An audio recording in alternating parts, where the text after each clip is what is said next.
What's up, everyone? As many of you know, Batman and Catwoman's wedding is right around the corner with Batman issue 50. So to celebrate the momentous occasion, we figured we'd break down the history of Batman's bride-to-be from her origin all the way up to their engagement. So let's do this dang thing.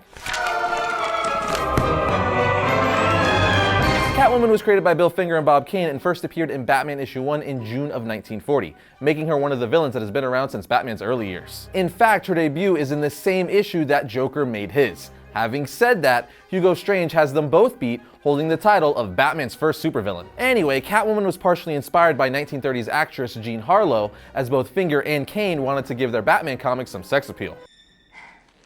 Meow. Yep.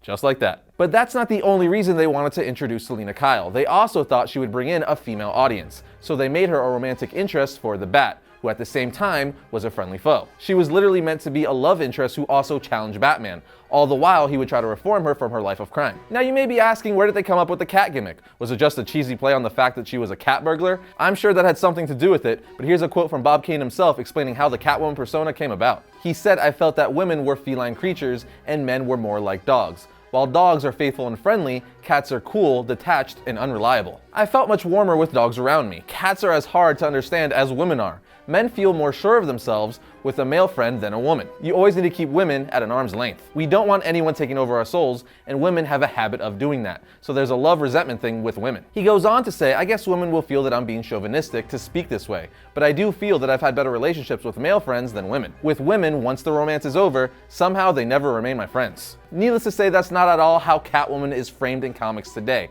and rightfully so, but it is an interesting look at both why the character was originally created and how far we've come as a society regarding our respect and treatment of women. Anyway, now that you know a little more about her real-world beginnings, let's dive into her comic book origin.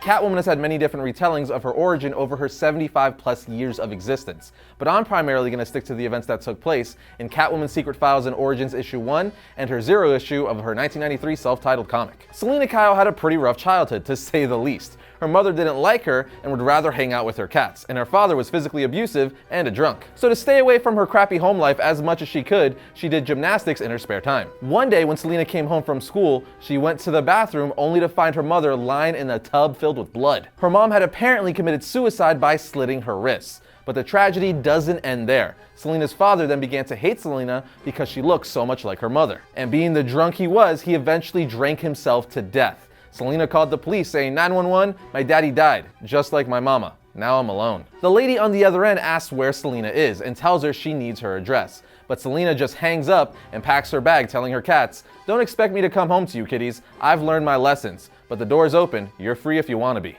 Now orphaned and alone, she only lasted a week on the streets before she was caught, and the state put her in Seagate, an institution for runaways. She was treated like crap by the entire staff, so when she overheard what the institute's alarm codes were, she turned it off at night and used her gymnastics skills to be free, only to return before anyone knew she was gone. Long story short, Selina soon found out the warden of the institute was stealing money from the place. And when the warden found out she knew, she literally put her in a bag and threw her off a cliff. The warden didn't succeed in killing her, so when Selina got back, she tied her up, stole her diamond necklace, and ran away. She then moved into a condemned property where a bunch of stray cats became her friends. She would practice her gymnastics on the roof and started to steal to survive. It started with just jewelry stores, but by the age of 18, she had refined her techniques and chose her targets differently, relying on stealth, becoming more of a cat burglar than a thief. As more of a high-end thief, she moved into wealthier circles and into a nice place, all the while being fascinated by the reports of another night creature who was also beyond the law. However, this bat vigilante served justice. Inspired by his disguise, she was like, if he could be a bat, my choice is obvious. And boom,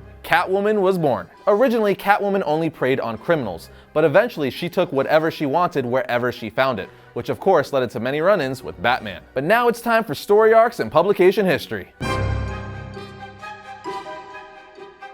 Originally, Catwoman wasn't called Catwoman yet. She was simply called the Cat. And in her first 2 appearances, she didn't even wear a cat costume. She was just a mysterious jewel thief who Batman found very attractive. So attractive, in fact, he let her get away. Man, we're even suckers in comic books. But even though at this point in time she's not the iconic Catwoman we all know, her core personality was established as a femme fatale who both antagonizes and flirts with Batman. It wasn't until issue 3 of Batman that Catwoman would don a very terrifying cat mask, marking the first time she took on her cat persona. I mean, seriously, it looks like a humanoid cat head.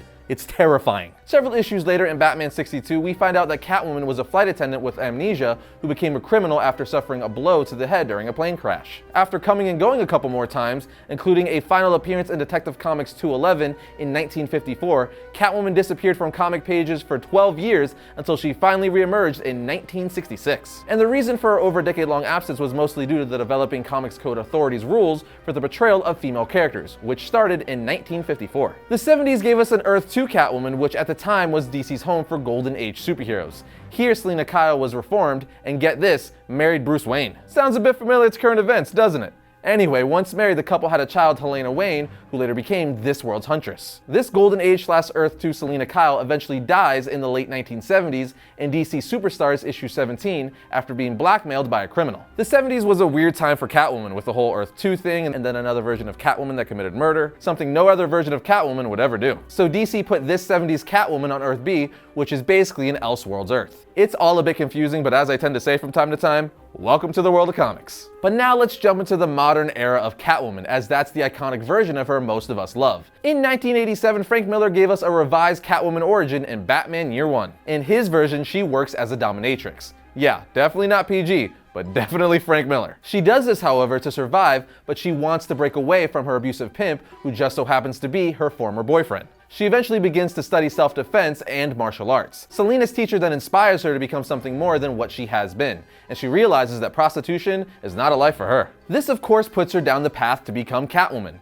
This idea and origin for Catwoman was expanded upon in the 1989 Catwoman Limited series in the story Her Sister's Keeper. What you come to realize is that in Catwoman books, DC and writers really love diving into the character's backstory and origin, which is why I said in the origins portion of this episode, she's had so many different retellings. But she's appeared in some major story arcs over the years as well, like Batman The Long Halloween, where she develops a relationship with Bruce Wayne and even saves him from Poison Ivy's mind control. Catwoman then fought alongside the other villains in confronting Falcone for control of Gotham City, which made Batman question where her allegiances truly lied, to which Catwoman responded she was on the same side as always, her own. Catwoman also appears in the ever so popular Nightfall saga.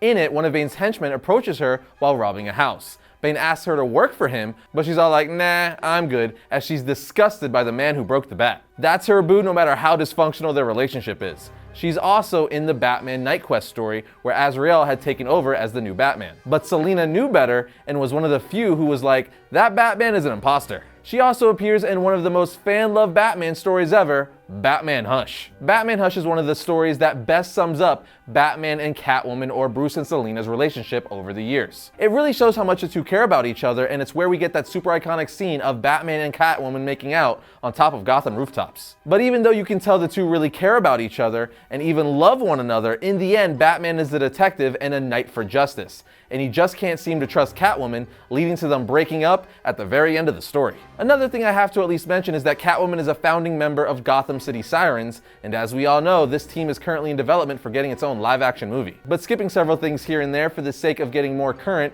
we have Tom King's Batman Rebirth title. Catwoman's first appearance in this series is in Batman issue 9, where she is seen imprisoned in Arkham Asylum for the alleged murders of the Dogs of War. Batman is determined to prove her innocence and makes a deal with Amanda Waller to get her off death row, in exchange for her help on a mission to Santa Prisca. The mission is a success, and it's revealed that Catwoman didn't kill the Dogs of War, but rather Holly Robinson. Then in issue 24, Batman finally decides to pop the question after all these years of their on-off-again relationship. However, Selina doesn't actually answer him and say yes until issue 32. Then in Batman Annual Volume 3, Issue 2, it centers around a romantic storyline between Batman and Catwoman. Towards the end of the issue, the story flashes forward to the future, where we see that Bruce Wayne and Selina Kyle are a married old couple. But unfortunately, Bruce receives a terminal medical diagnosis, and Selina takes care of him until his death. It's an extremely sad yet heartwarming issue to see that when Bruce finally dies, at least it's with a loved one by his side. And all this leads up to their big wedding issue that's being released on July 4th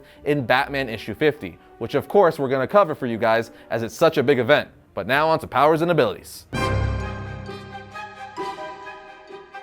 Catwoman is a human just like Batman, so she has no actual superpowers, but she's skilled in stealth, athletics, hot wiring, lockpicking, thieving, acrobatics, and martial arts. And get this, she was trained by the Armless Master in martial arts, who's a force to be reckoned with even with no arms. She was also trained by Wildcat in boxing and street fighting. She's the best cat burglar in all of Gotham and is also a master of disguise. Catwoman also has her famous whip that was given to her when she was working as a dominatrix/prostitute. But needless to say, it became one of her most iconic weapons, and she uses it to her advantage. She also has metal claws built into her gloves. But like I said, Catwoman is human, so her powers and abilities aren't that extensive. But that doesn't mean anyone should put their guard down while around her, as she's one of the most cunning, seductive, and acrobatic characters DC has to offer.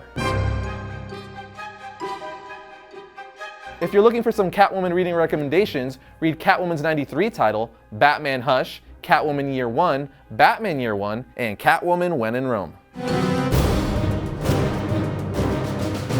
First up for Wednesday, June 27th, we have Batman Prelude to the Wedding, Harley Quinn versus the Joker. When Harley learns that her old flame is trying to get in the way of a happy new life for one of her best friends, she tries to put a stop to it. Now we have Man of Steel issue 5. Beaten by Rogol Zaar and his city burning at the hands of an unknown arsonist, and the secret of what happened to Lois and John drawing closer to a revelation, Superman feels powerless. Next we have Black Panther issue 2. T'Challa is a stranger in a strange land. With no memory of his past, there's only the suffering of the present in the vibranium minds of an unfamiliar empire. Here we have Exo Man of War issue 32. As Harbinger Wars 2 rages on, witness the birth of barbarians in this issue. And finally we have Sentry issue 1. The greatest hero that the Marvel Universe ever forgot has returned. But is the return of the Golden Guardian a good thing?